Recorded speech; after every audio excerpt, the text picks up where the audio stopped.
살아계신 하나님, 이 시간도 주의 말씀 상고하길 원합니다. 이 말씀을 통해서 또 힘을 얻게 하시고 하나님 앞에 우리의 허물과 부족함을 다시 또 깨닫고 우리의 부족함과 연약함을 고치며 치유하며 우리의 믿음이 자라날 수 있도록 붙들어 주시고 또 이 말씀을 통해서 우리의 마음에 상처가 있다면 치유되게 하시고 또 힘과 용기와 담대함을 얻어서 믿음으로 온전하고 아름답게 살아가는 우리들의 생애가 되게 하여 주옵소서. 그래서 하나님 앞에 나아갔을 때 잘했다 칭찬받고 인정받는 믿음의 생애가 되게 하여 주옵소서. 감사드리며 예수님의 이름으로 기도드렸습니다. 아멘. 오늘은 현실과 고난이란 제목으로 함께 하나님의 말씀 나누겠습니다. 믿음의 사람은 예수 그리스도를 바라봅니다. 믿음의 사람은 무엇을 바라본다고요? 예수 그리스도를 바라봅니다. 교회에 가도 예수 그리스도를 바라보고 직장에 가도 예수 그리스도를 바라보고 친구를 만나도 누구를 보건 누구를 만나건 어느 때이건 어느 순간이건 믿음의 사람은 무엇을 바라본다고요? 예수 그리스도를 바라봅니다. 그러면 예수 그리스도를 바라보는 사람은 또 어떻게 할까요? 예수 그리스도를 따라가요. 자, 예수 그리스도를 계속 바라봐요. 그 사람은 당연히 어떻게 합니까? 예수님을 따라가게 돼 있어요. 예수님을 따라가지 않으면서 그분을 바라볼 수는 없습니다. 내가 예수 그리스도를 바라보고 있다면 그분을 어떻게 하게 돼 있다고요? 그분을 따라가게 돼 있다. 그러면 또 중요한 게 있습니다. 예수님을 따라가는 사람의 전형적인 특징이 있습니다. 어떻게 되냐? 예수님을 닮아갑니다. 예수님을 바라보는 사람이, 예수님을 따라가는 사람이, 예수님을 만나는 사람이, 그분의 길을 나도 가는 사람이 예수님을 닮아가지 않는다. 그건 이상해요. 그건 말이 안 됩니다. 오래 같이 살면 부부도 어떻게 되죠? 요즘에 제 아내가 굉장히 기분 나빠하는 말이 있습니다. 저를 닮아간다는 거예요. 저거 닮았다는 거예요. 미안합니다. 할 수 없습니다. 오래 살면 닮은 거 어떡합니까? 우리가 예수님을 따라가면, 예수님을 바라보면 내가 예수님을 닮게 돼 있다는 거예요. 예수님을 닮아가는 믿음의 종들 될 수 있기를 주의 이름으로 간절히 축원합니다. 그런데 예수님을 닮아가는 것이 하루아침에 됩니까? 예수님을 따라가고 예수님을 닮아가는 것이 하루아침에 하루만 잠깐 따라가고 그렇게 되느냐? 아니라는 거예요. 정말 오랜 시간, 많은 시간이 걸립니다. 우리가 잘 아는 탑이 있죠. 파리에 가면 무슨 탑이 있습니까? 석가탑 이런 건 아니죠. 에펠탑이 있죠.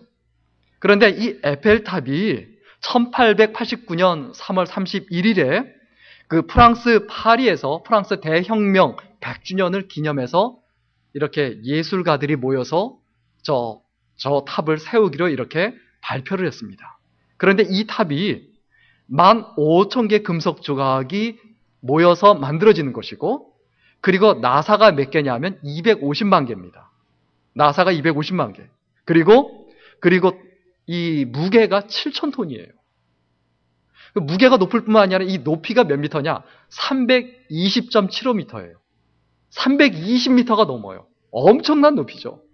100m만 해도 끝이 보이지 않는데 100m 3배가 넘어요. 엄청난 높이인데 이 탑이 세워지려고 이제 건립 계획이 발표가 되자 파리의 그 예술가들과 그리고 파리 시민들이 데모를 하고 난리가 났어요. 왜냐하면 파리는 굉장히 오래된 도시고 고풍스러운 분위기인데 저런 철골 구조물이 생기면 어떻다라고 생각할까요? 어울리지도 않고 이거는 흉물 중에 흉물이다. 그래서 아예 300명이 모여서 서명을 하고 아예 데모를 하고, 그리고 시인 중에 베를린이라는 시인이 있습니다. 이 시인은 어떻게 했냐면 에펠탑이 싫다고 글을 쓰고 그 근처로 가지도 않고, 그리고 또한 유명한 그 모파상이라는 그 소설가가 있죠. 이 모파상은 몽소공원에 자신의 동상이 있는데 그 동상을 원래 동상이 에펠탑 방향으로 이렇게 세워져 있는데 그거를 돌려놨어요. 보기 싫다고. 그 정도로 싫어하고 막 이건 안 된다라고 반대를 하니까 정부에서 그러면 20년만 놔뒀다가 철거하겠다. 그렇게 약속을 하고 무조건 강행하고 밀어붙였습니다. 그런데 20년이 지난 다음에 철거를 하려고 다시 논의가 됐는데 사람들이 별로 반대를 안 하는 거예요. 그리고 반대하는 사람들이 좀 있지만 그 반대하는 사람들한테 뭐라고 했냐면, 여기가 굉장히 높은데 라디오, 그 와이어리스, 그 무선 송신 장치를 여기다가 해놓으면 너무너무 좋다. 너무너무 좋다. 여기다 이걸 해놔야 된다. 그래서 이것을 철거하면 안 된다. 그리고 철거하기 위해서는 비용도 엄청나게 된다. 그래서 20년 후에 철거하기로 돼 있는데 철거를 안 했어요. 자, 20년이 지나자 흉물스럽고 싫다고 등 돌리고 하던 사람들이 점점점 뭐 괜찮네, 좋네 그러다가 수십 년이 지난 다음에 어떻게 된 거죠? 파리의 상징. 너무너무 저 에펠탑을 긍지로 여기고 프라이드로 여기고 자랑거리고 여기게 돼 있다는 거예요. 우리 신앙생활도 마찬가지입니다. 하루 이틀에 되는 게 아니에요. 내가 예수님을 바라보고 예수님 쫓아가고 예수님이 막 좋아지는 게 갑자기 되느냐? 아닙니다. 예수님을 바라보고 따라가는 것을 매일매일 죽으라고 해야 돼요. 어떻게 영성이 깊은 분은 하루아침에 그게 되는 경우도 있어요. 그렇게 보일 수도 있어요. 그러나 시간이 걸립니다. 아브라함의 믿음이 자라는데 몇 년이 걸렸습니까? 아비 본토 친척 아비 집을 떠나서 그 믿음이 자라나서 그 아들이 나오기까지 30년이 걸렸어요. 30년 동안 광야 생활을 해야지만이 그 훈련 받아야지만이 그 믿음이 자라나서 약속의 자녀 그 이삭이 나올 수 있었어요. 야곱이 광야에서 그 믿음이 자라나기 위해서 몇 년 동안 훈련 받아야 했습니까? 20년 동안 훈련 받아야 됐어요. 요셉이 자기 집에서 17세에 쫓겨나서 팔려가서 몇 년 동안 고생을 하고 그래서 그 믿음이 자라났습니까? 30세까지 13년입니다. 모세의 믿음이 자라는데 몇 년이 걸렸습니까? 광야 생활 40년이 필요했어요. 궁궐 생활만 필요한 게 아니에요. 이스라엘 백성이 애굽 땅에서 나와서 그들의 믿음이 자라는데 몇 년이 걸렸습니까? 40년이 걸렸고 죽을 때까지 그게 안 된 사람들은 어떻게 됐습니까? 그 가나안 땅을 들어가지 못하고 그 광야에서 다 죽었어요. 여러분, 우리는 지금 광야 생활 중에 있습니다. 삶이 여러분 어떠세요? 솔직히 좀 힘들죠. 만만하지 않습니다. 광야가 어떤 곳입니까? 다 메말라요. 참 제일 마르는 게 뭡니까? 왜 이렇게 돈이 씨가 마르는지. 돈이 마르고 그러다 보니까 어떻게 됩니까? 서로 간에 인심이 마르고 정이 마르고 따뜻한 마음이 마르고 너무너무 메말라요. 이럴 때 성령님의 단비, 그 예수님의 은혜의 단비가 우리의 삶 속에 마음껏 내려주실 수 있기를 주의 이름으로 간절히 축원합니다. 우리는 광야 생활을 하고 있습니다. 광야 생활 중에 우리는 어떻게 해야 됩니까? 철저히 낮아져야 돼요. 이 에펠탑 효과라는 말이 있습니다. 이 에펠탑 효과가 뭡니까? 보기 싫은 흉물도 그것을 계속 보다 보면 그게 어떻게 된다? 좋아진다는 거예요. 에펠탑 효과가 뭐라고요? 이럴 다른 말로 단순 노출의 효과라고 하는데 계속 바라보고 있으면 자기도 모르게 좋아지는 거예요. 우리들도 마찬가지입니다. 계속 예수님 생각하고 예수님 바라보고 예수님 따라가고 이러다 보면 예수님이 좋아서 그냥 미칠 정도가 되는 거예요. 그게 믿음이 자라는 겁니다. 오늘 성경 본문에 이스라엘 백성들처럼 우리들도 이 광야에서 살고 있는데 이 광야는 어떤 곳이냐? 우리가 살고 있는 이 광야, 현실이라는 이 광야는 어떤 곳이냐? 바로 인간의 본성이 그대로 드러나는 곳이에요. 너무 메마르니까 먹고 사는 것, 이거 자체가 고민이에요. 아주 근본적인 고민. 광야에 있으면서 이스라엘 백성이 어떻습니까? 뭐 꾸미고 뭐고 할 것도 없어요. 먹고 사는 게 급한데. 모든 것이 메말라서 생존 자체가 어려우면 언제 죽을지, 내가 언제 음식을 먹을 수 있을지 모르니까 그냥 있을 때 뭐 체면 안 차리고 마구마구 먹어대고 그리고 음식 숨기고 인간의 그 악한 본성이 그대로 다 드러나는 곳이 어딥니까? 광야입니다.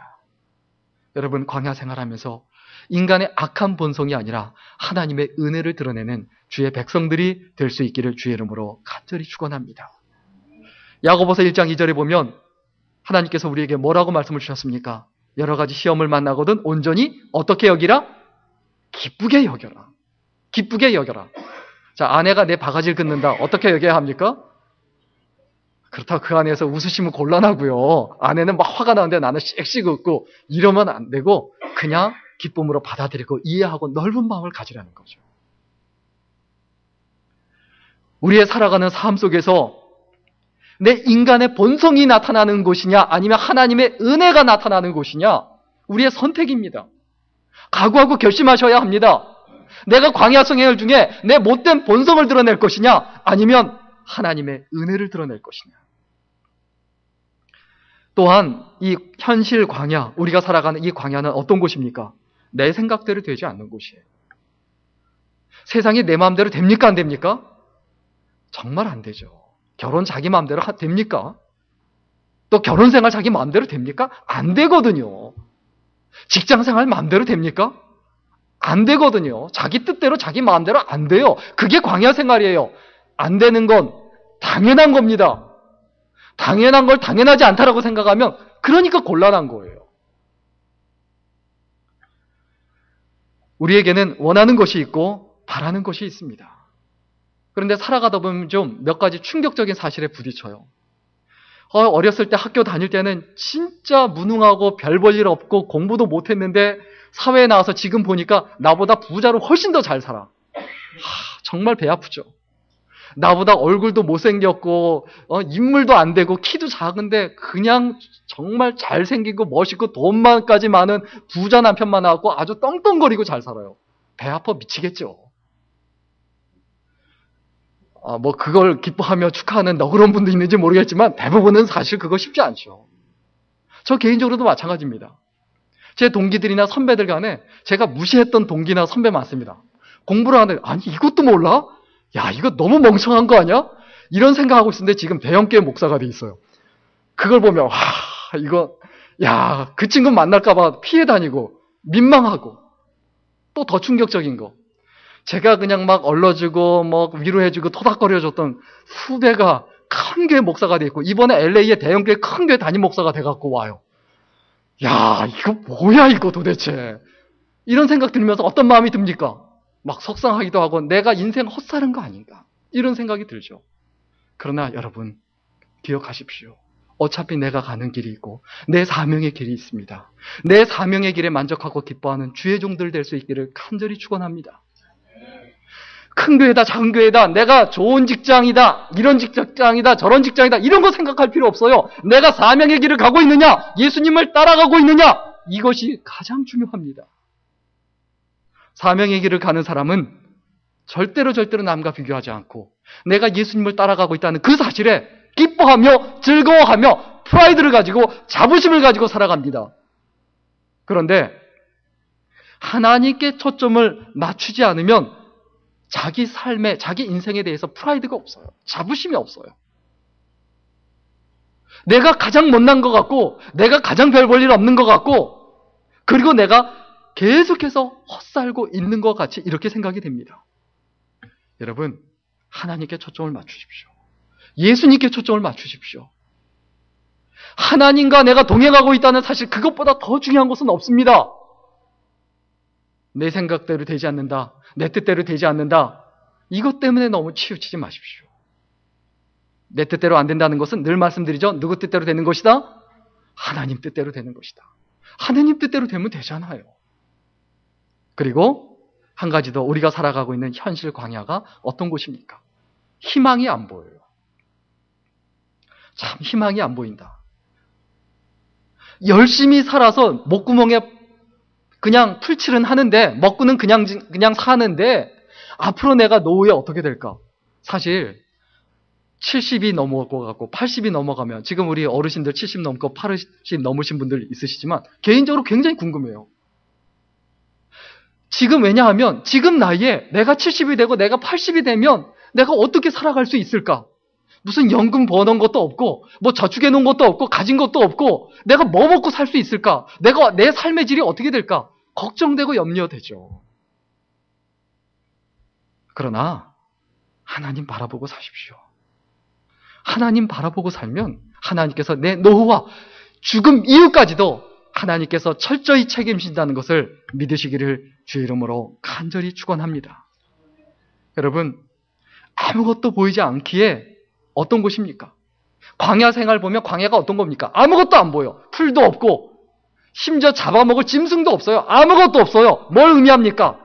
하나님 바라보기 딱 좋은 곳이 광야예요. 자, 광야는 어떤 곳이다?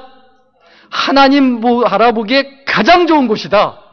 이것을 믿으시기를 주의 이름으로 간절히 축원합니다. 여러분, 사람 보면 낙심하잖아요. 힘들잖아요.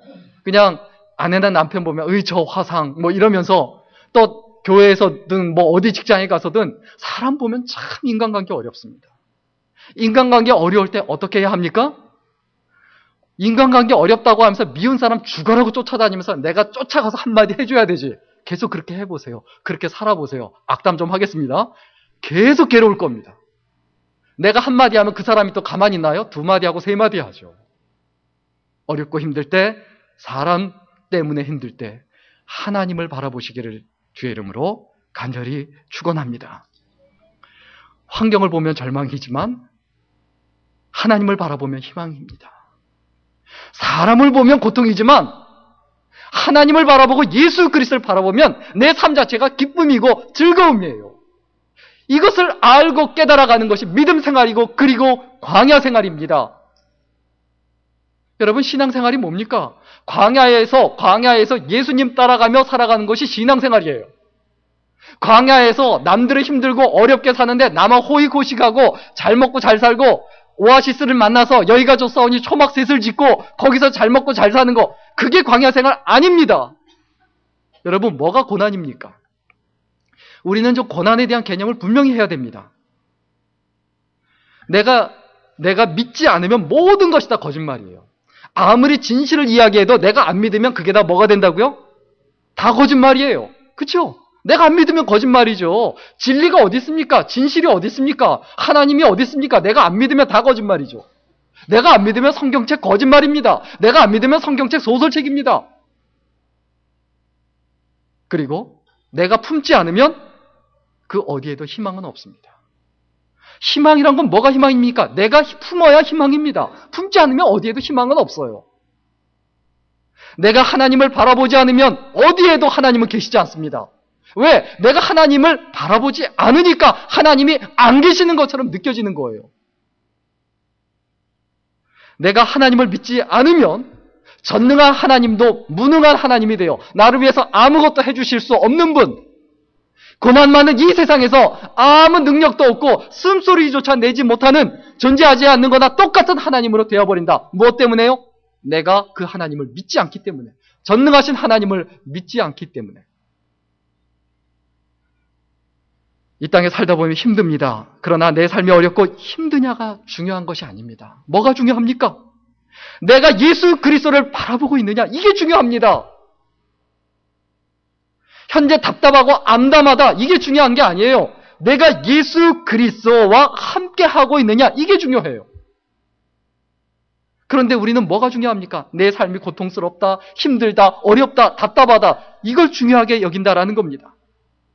우리는 그냥 어렵거나 답답한 것이 아닙니다. 예수 그리스도와 함께 십자가의 길을 가고 있는 것이다. 이 확신과 이 믿음 가운데 사시기를 주의 이름으로 간절히 축원합니다. 여러분, 우리는 뭐 하고 있는 겁니까? 그냥 힘겹게 살아가는 것이 아니고 예수 그리스도를 따라가고 있는 중이다. 뭐가 고난입니까? 이 기본적인 사실을 놓치는 게 고난이에요. 가장 기본적인 사실, 뭐 하고 있느냐?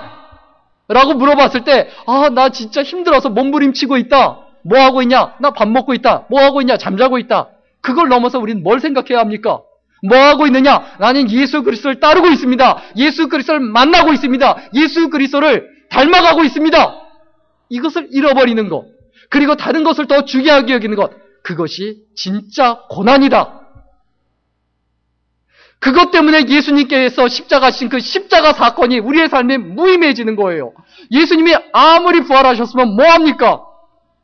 부활하신 주님과 내가 동행하지 않고 그분을 바라보지 않고 그분을 따라가지 않는데 그게 뭐가 중요하냐는 거예요. 내 삶 속에 힘들고 어려운 것이 문제가 아니라 뭐가 문제다? 예수님을 따라가지 않고 예수님을 바라보지 않는 것이, 그것이 문제고 그것이 고난이다. 그렇다면 예수님을 따라간다는 건 뭘까요?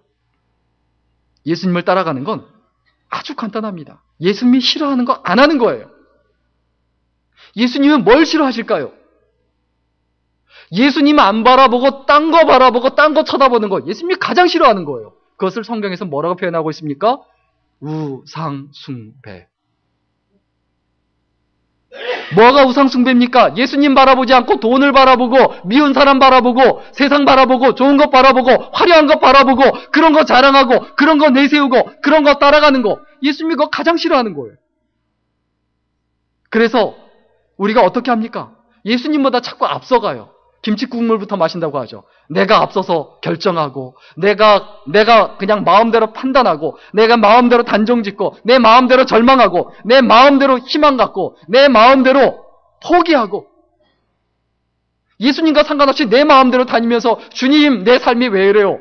그럼 주님이 뭐라고 하실까요? 네 삶이 야 왜 그러긴 왜 그러냐? 네가 날 안 따라오고 엉뚱한 거 따라다니니까 그렇지. 네 자존심 따라가고 네 못된 성품 따라가고 네 가슴 속에 삶 속에 생활 속에 있는 죄악 따라가고 그렇게 하면서 네 삶이 힘들다 어렵다 왜 말하느냐? 예수님이 싫어하는 게 뭐라고요? 예수님 따라가지 않고 다른 거 따라가는 거. 그러면 예수님을 따른다는 거, 예수님이 가장 좋아하는 게 뭡니까? 예수님이 가장 좋아하는 거. 예수님이 가장 좋아하는 거. 예수님 바라보고 결국 예수님을 닮아가는 거예요. 사람이 참 희한합니다. 저희 집에 세 아이가 있지만 제가 다 이뻐하지만 누굴 더 이뻐하겠습니까? 예. 다 이뻐. 자기 닮았으면 이뻐하고 좋아하게 돼 있죠. 자기 닮으면. 자기가 못생겨서 딸이 못 낳는데도 그래도 이뻐하게 되는 거. 이게 부모거든요. 예수님이 가장 좋아하는 게 뭘까요? 예수님을 닮아가는 거예요. 내가 무엇을 닮아가고 있느냐? 이것이 언제 결정이 됩니까? 내가 무엇을 바라보고 따라가고 있느냐? 이것에 따라 결정이 됩니다. 결국 예수님을 따라간다라는 것은 예수님을 닮아가는 것이다. 살면서 여러분 뭐가 두려우세요? 살아가면서 우리가 겪을 수 있는 두 가지 두려움이 있습니다. 하나는 뭐냐면 갖고 있는 것을 놓칠까 봐. 내가 돈 가지고 있는데, 이 집을 가지고 있는데, 이 직장 가지고 있는데, 내가 이 직장 좋은데, 너무너무 좋은데 여기서 해고가 되면 어떻게 되지? 어떻게 하지? 레이오프 되면 어떻게 하지?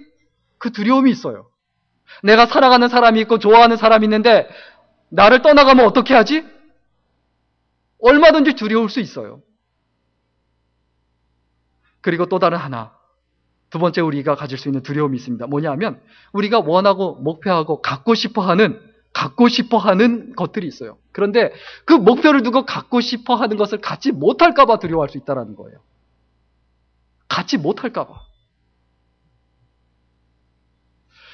내가 좋은 직장을 향해서 좋은 집을 향해서 끊임없이 자라가고 노력하고 애를 쓰고 신경을 썼는데 그런데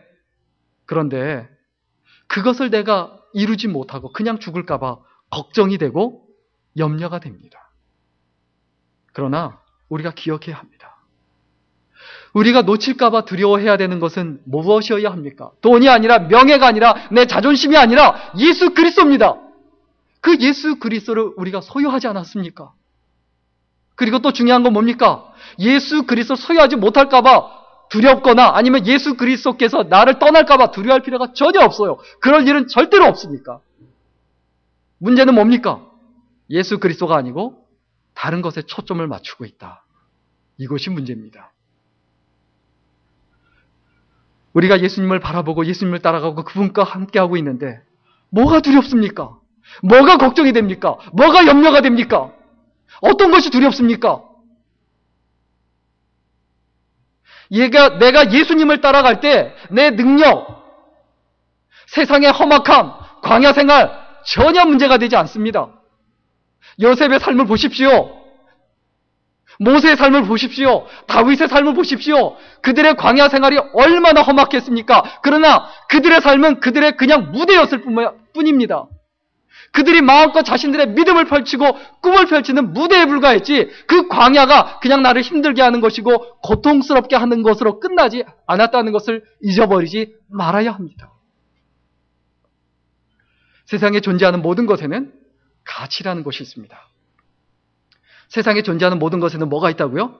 가치라는 것이 있습니다. 이 가치에는 두 가지 종류의 가치가 있어요. 하나는 절대적 가치와 다른 하나는 상대적 가치입니다. 절대적 가치와 상대적 가치가 있다. 이 절대적 가치는 두 가지가 있습니다. 절대적 가치는 몇 가지가 있다고요? 두 가지. 하나는 뭐냐면 본래의 가치가 있습니다. 자, 10불짜리 지폐 한 장이 있습니다. 그러면 그 지폐가 가지고 있는 본래의 가치는 뭡니까? 종이와 잉크예요. 본래의 가치. 그쵸? 근데 그거는 별 볼 일 없는 거예요. 그 다음에 절대적 가치에 또 하나 다른 가치가 있는데 그게 뭐냐 하면 미국 정부에서 100달러짜리 지폐에다가 부여한 가치가 있어요. 이게 100달러짜리라고 인정한 가치가 있다는 거예요. 자, 본래의 가치가 있습니다. 그런데 문제는 뭐냐 하면 이 위조 지폐라는 게 있어요. 위조 지폐. 그죠? 위조 지폐 세계에서 가장 잘 만드는 나라가 어딘지 아세요? 다 아시네요. 북한이라고 하죠. 기가 막히게 만든대요. 자, 북한에서 만든 위조 지폐가 똑같이 생겼어요. 완전히 똑같아요. 진짜 구분을 못할 정도로 그렇게 똑같이 생겼는데 그것이 절대적 가치가 있습니까? 없습니까? 없죠. 우리들도 마찬가지입니다. 광야 생활하면서 뭘 확인하게 됩니까? 나의 절대적 가치로 확인하게 돼요. 나의 절대적 가치는 뭡니까? 하나님께서 나를 절대로 버리시지 않고 나를 절대로 잊지 않고 아무리 광야에서 험악한 가운데 힘든 가운데 산다 할지라도 나를 절대로 놓치거나 버리지 않는다. 나를 끝까지 책임진다. 그것이 나의 가치 증명이 되는 곳. 그것이 바로 광야 생활입니다. 또 다른 하나는 상대적 가치가 있습니다. 상대적 가치. 이 상대적 가치는 뭐냐면 같은 것이라도 누가 그것을 쥐고 있느냐에 따라 그 가치가 완전히 달라져요. 같은 100불짜리라도 부자에게 100불과 가난한 사람에게 100불은 다릅니다. 자, 칼이 한 자루 있습니다. 그 칼을 5살짜리가 갖고 있을 때와 강도가 갖고 있을 때와 요리사가 갖고 있을 때와 다릅니까? 같습니까? 완전히 다르죠.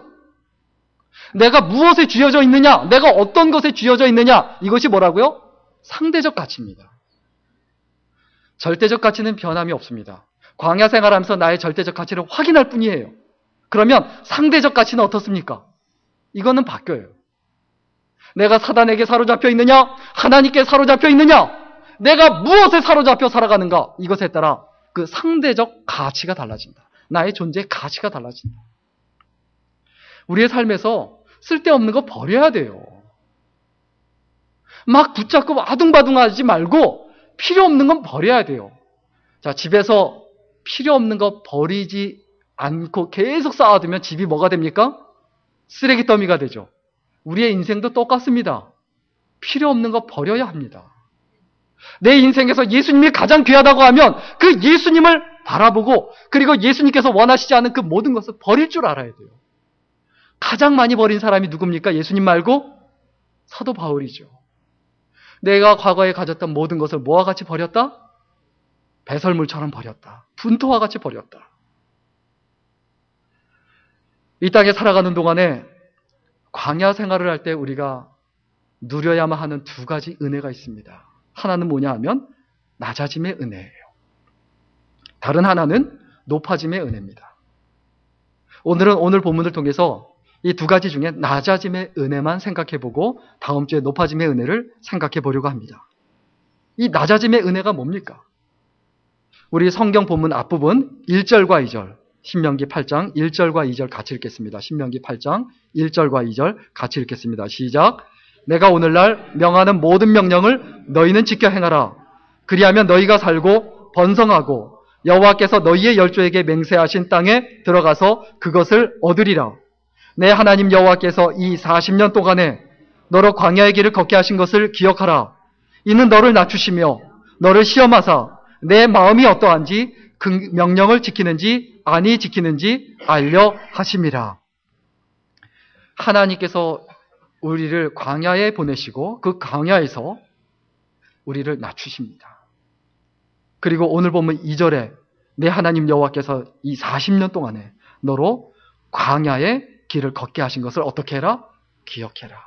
너를 낮추신 것을 기억하고 절대로 죽을 때까지 잊어버리지 말아라. 네가 높아져도, 네가 형통해도, 네가 잘돼도 절대로 낮아졌던 그때의 그 상황 잊어버리지 말고 교만해지거나 오만해지지 말아라. 우리는 40년 동안 하나님께서 내가 선택한 것이 아니고 다른 것에 떠밀려서가 아니고 하나님께서 나를 광야에 있게 하셨다라는 것을 우리가 잊어버리지 말아야 합니다. 광야가 어떤 곳입니까? 먹을 것과 입을 것이 없습니다. 초라하고 별 볼 일이 없습니다.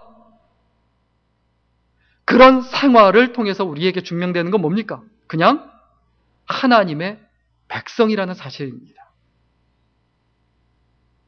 우리는 우리의 그 고유의 가치가 있어요. 그런데 그 가치를 왜 잃어버립니까? 아주 간단합니다. 광야 생활을 벗어나는 것이 인생의 목표이기 때문에 그래요.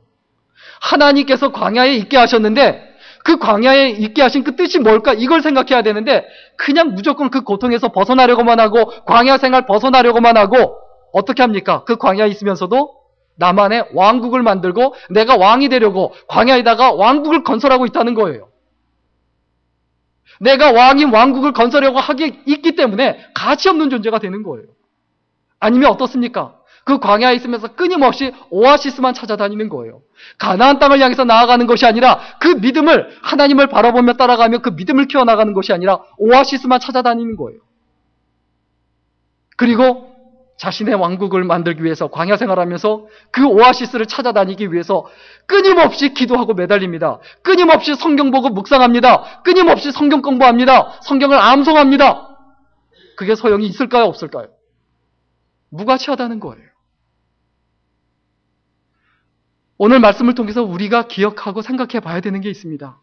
광야 생활에서 결국 드러나는 것, 정리하면 두 가지입니다. 우리 오늘 본문 3절과 4절 우리 같이 한번 읽겠습니다. 3절과 4절입니다. 오늘 본문 3절과 4절입니다. 우리 설교 노트 보시고 같이 읽겠습니다. 오늘 본문 3절과 4절 한 번 더 읽겠습니다. 시작. 너를 낮추시며 너로 줄이게 하시며 또 너도 알지 못하며 내 열조도 알지 못하던 만나를 내게 먹이신 것은 사람이 떡으로만 사는 것이 아니요 여호와의 입에서 나오는 모든 말씀으로 사는 줄을 너로 알게 하려 하심이리니 이 40년 동안에 내 의복이 헤어지지 아니하였고 내 발이 부르지 아니하였느니라. 아멘. 자, 광야 생활 속에서 드러나는 첫 번째 우리의 절대적 가치입니다. 뭐냐면 하나님께서 우리를 사랑하신다는 거예요.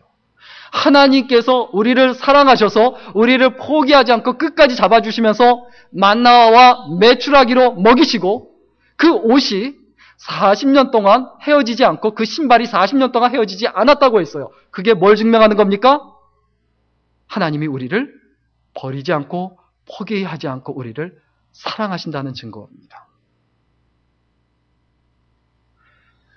우리의 이 절대적 가치, 하나님께서 나를 포기하지 않으신다.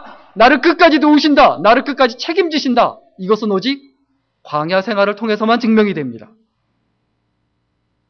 오아시스에 있으면서 내가 편안한데 애굽 땅에 있으면서 그것이 절대로 증명이 되는 건 아니에요. 나의 절대적 가치가 드러나는 것은 오직 어디다? 바로 광야다. 그 다음에 또한 두 번째로 우리가 드러나는 것, 우리들의 상대적 가치가 드러납니다. 광야 생활을 통해서 뭐가 드러난다고요? 우리들의 상대적 가치.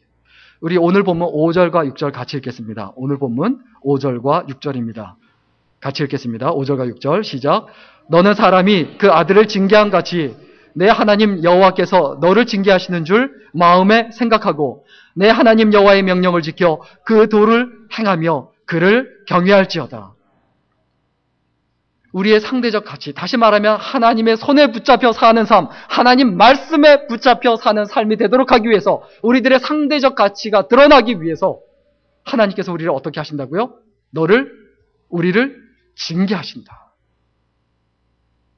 그리고 하나님 말씀을 들을도록 우리를 인도하시고 그리고 늘 붙들어 주신다는 것. 사람이 떡으로만 사는 것이 아니요 하나님의 말씀으로 산다는 것을 증명하는 길은 딱 하나입니다. 광야에 있는 것밖에 없습니다. 광야 생활을 해야 그걸 증명이 할 수 있습니다. 광야 생활을 통해 우리는 강해져야 합니다. 말과 함께 달려도 이길 수 있을 정도로 그 정도로 우리가 광야 생활을 통해서 강해져야 합니다. 사단의 시험과 그 유혹을 이길 수 있을 정도로 광야 생활을 통해서 우리는 강해져야 합니다. 여러 번 소개한 말씀이지만 예레미야서 12장 5절 말씀. 만일 내가 보행자와 함께 달려도 피곤하면 어찌 등이 말과 경주하겠느냐. 네가 평안한 땅에서는 무사하려니와 요단 강물이 넘칠 때에는 어찌하겠느냐. 이 세상은 어떻습니까? 걸어가는 사람과 경쟁해야 될 뿐만이 아니라 말과 같은 존재와도 경쟁해야 되고, 그리고 또한 요단 강물이 항상 평안한 게 아니라 그게 넘쳐날 때, 그래서 먹을 것이 없을 때, 그 강을 건너갈 수 없을 때, 그때 네가 어떻게 살아남을 수 있겠느냐. 우리는 이 땅에 살아가는 동안에 낮아짐과 초라함, 그리고 불평 불만거리 속에서 하나님의 백성답게 살지 못할 수 있습니다. 그러나 처음엔 그렇지만 우리의 믿음이 자라나서 그러한 가운데서 벗어나야죠. 다시 말하면 우리가 가나안 땅에 갔을 때 하나님께서 은혜를 베풀어 주시고 모든 상황과 여건을 허락해 주셨을 때 그것을 감당할 수 있는, 돈을 감당할 수 있는, 명예를 감당할 수 있는, 인기를 감당할 수 있는, 세상의 모든 것들을 감당할 수 있는 그 믿음이 있어야 된다는 거예요.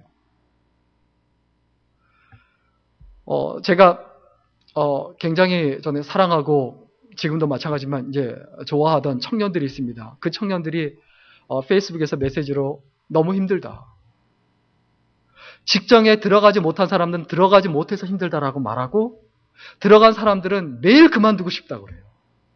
정말 그만두고 싶대요. 그리고 직장생활 하다 보면 내가 사람이다라는 생각을 하질 못한대요. 보통 직장인들이 직장생활 하루 11시간에서 12시간 한대요. 저녁 시간이 없다는 거예요. 그렇게 안 하면 살 수가 없다는 거예요. 그리고 일을 안 하면 회식 자리에 가야 되고, 회식 자리에 가서 술 안 먹으면 살아남을 수가 없고, 그 경쟁에서 이길 수가 없고 버틸 수가 없다는 거예요. 너무 괴롭다는 거예요. 이걸 어떻게 하면 좋겠냐. 도대체 제가 해줄 말이 뭐가 있습니까? 그래서 그 청년들을 생각하며 이런 글을 쓴 적이 있습니다. 우리들도 좀, 제가 또 여러분에게 삶이 어렵고 힘든 성도님들에게, 교우들에게 좀 드리고 싶은 말씀, 똑같은 말씀입니다. 그냥 그대로 읽어드리겠습니다. 예수를 따르는 교회가 되라. 교회는 많지만 그 교회에 예수를 따르는 사람이 없다. 예수를 따르는 사람이 없는 교회, 그것은 교회가 아니라 종교단체이거나 모임일 뿐이다. 예수를 믿는다는 것은 예수를 따른다는 것과 동의어이다. 이것은 개념의 문제가 아니고 실제 삶의 문제이다. 예수를 따르는 사람은 어떻게 살아가는지 고민한다. 예수를 따르지 않는 사람, 그들의 열심히 교회를 무너뜨리고 그들의 헌신이 하나님 나라를 더럽힌다. 예수를 따르는 사람을 제자라고 말한다. 제자만 제자를 낳을 수 있고, 제자를 낳았다면 그것은 곧 교회가 된다. 교회를 만들려고 하지 말고 예수 그리스도를 따라가라. 예수를 따르는 사람이 교회이다. 예수를 따른다면 그분과 당신 사이에 어떤 간극도 허락하지 마라. 쉽게 살고 싶어서 교회를 다니고, 삶이 고달파서 예수를 찾지 말고 그분처럼 살고 싶어서 그분을 따라가라.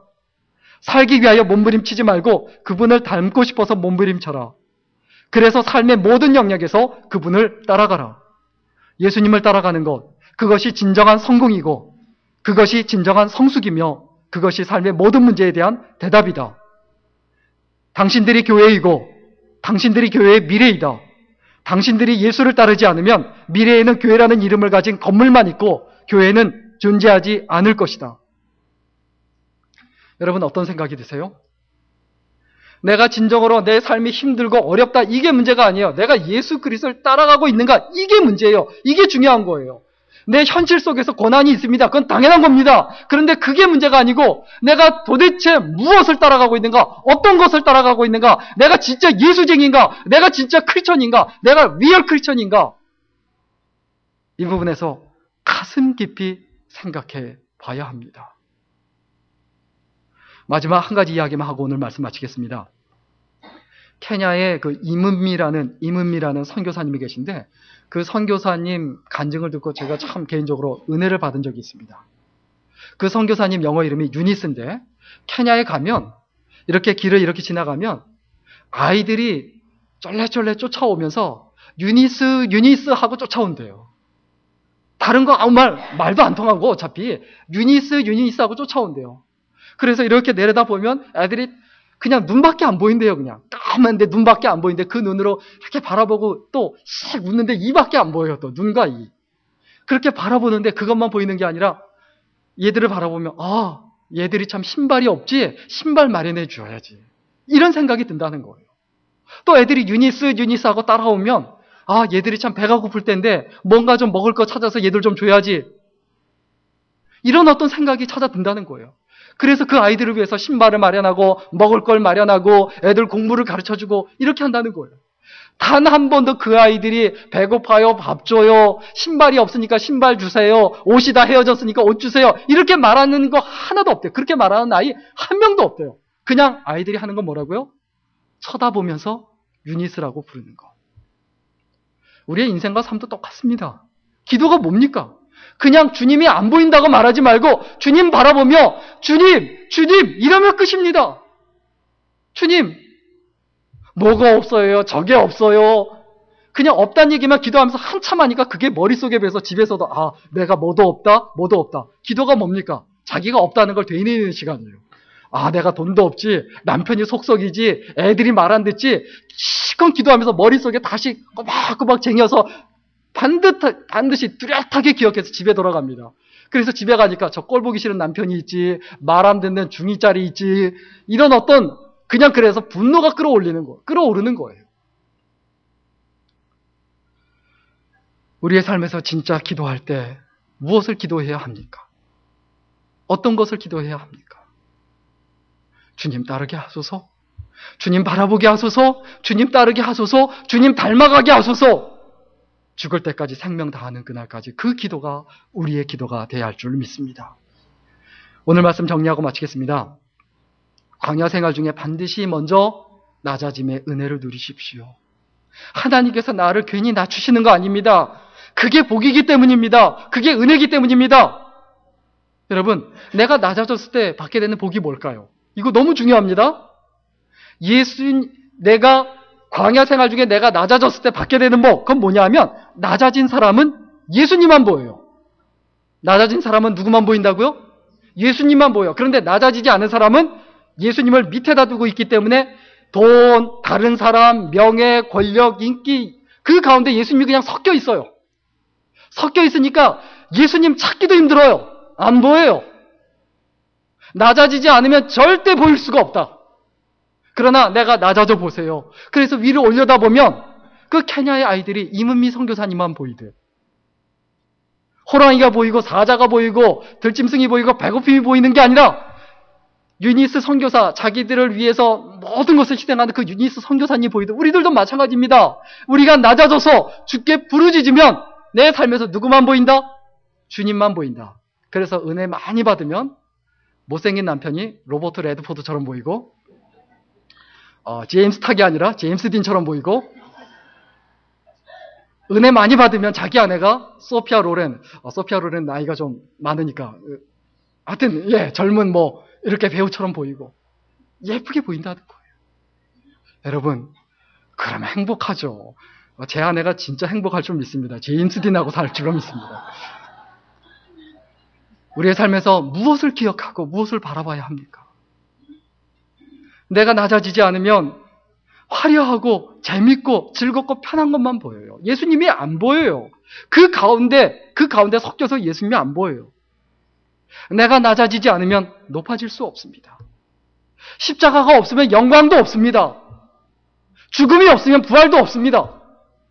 낮아지지 않으면 높아짐도 없다.